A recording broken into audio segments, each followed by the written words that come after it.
Bismillahirrahmanirrahim. Assalamualaikum warahmatullahi wabarakatuh.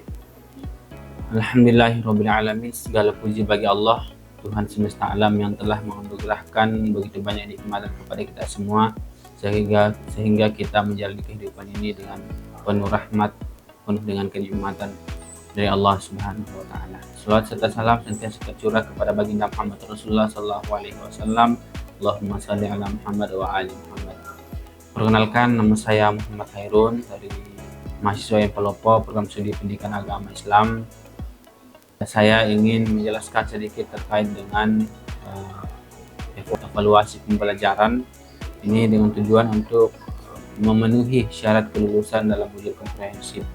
Baik, yang pertama yang ingin kami jelaskan adalah definisi dari evaluasi pembelajaran. Jadi evaluasi pembelajaran ini adalah suatu proses dalam pembelajaran yang secara sistematis untuk mengidentifikasi efisiensi ataupun efektivitas suatu pembelajaran baik dari hasil belajar siswa atau peserta didik maupun juga metode yang digunakan oleh guru. Adapun tujuan dari evaluasi pembelajaran yang pertama adalah untuk menilai sejauh mana capaian pembelajaran yang telah dilakukan.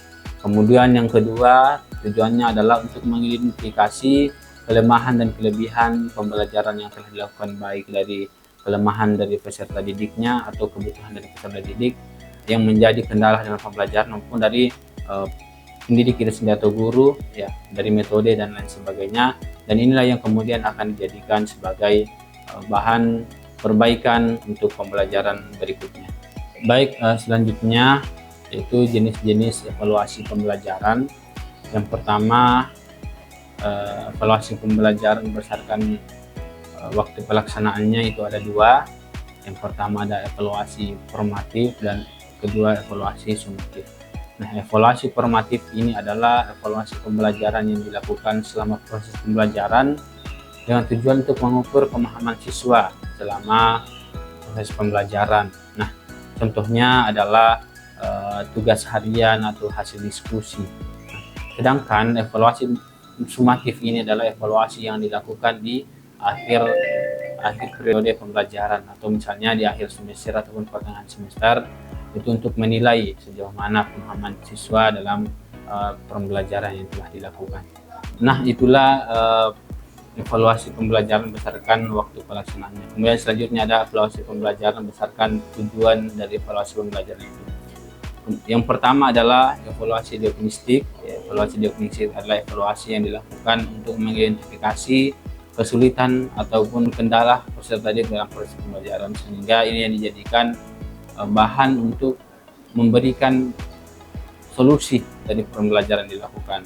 Nah, ini dilakukan dengan cara misalnya melakukan pretest ataupun wawancara awal atau observasi. Kemudian yang selanjutnya itu adalah evaluasi proses. Evaluasi proses ini dilakukan dengan tujuan untuk mengukur sejauh mana efektivitas misalnya metode yang digunakan ataukah hasil belajar peserta didik dan sumber daya yang digunakan atau misalnya media-media yang dilakukan. Kemudian yang selanjutnya yang ketiga adalah evaluasi hasil. Ya, evaluasi hasil ini adalah evaluasi yang dilakukan dengan tujuan untuk menilai sejauh mana capaian pembelajaran yang telah dilakukan oleh peserta didik atau hasil akhir yang dilakukan oleh peserta didik. Kemudian yang selanjutnya yang ketiga yaitu evaluasi pembelajaran berdasarkan metode yang digunakan. Yang pertama adalah evaluasi kuantitatif, yaitu evaluasi yang dilakukan berdasarkan data yang diperoleh dari hasil pembelajaran. Nah, kemudian yang kedua yaitu evaluasi kualitatif, yaitu evaluasi deskriptif, yaitu upaya untuk memahami pengalaman peserta didik dalam proses pembelajaran, misalnya wawancara, observasi, dan seterusnya. Kemudian jenis evaluasi yang terakhir yaitu jenis evaluasi berdasarkan sasaran evaluasi itu dilakukan. Yang pertama evaluasi kelompok. Ya, evaluasi kelompok ini adalah evaluasi yang dilakukan secara berkelompok, misalnya melalui tugas-tugas kelompok ataupun diskusi. Kemudian yang kedua adalah evaluasi individual, yaitu melalui tugas-tugas harian atau tugas-tugas individu untuk mengukur sejauh mana poin pembelajaran atau pemahaman terhadap pembelajaran yang dilakukan. Mungkin itu saja yang dapat saya sampaikan, kurang lebihnya mohon dimaafkan. Wassalamualaikum warahmatullahi wabarakatuh.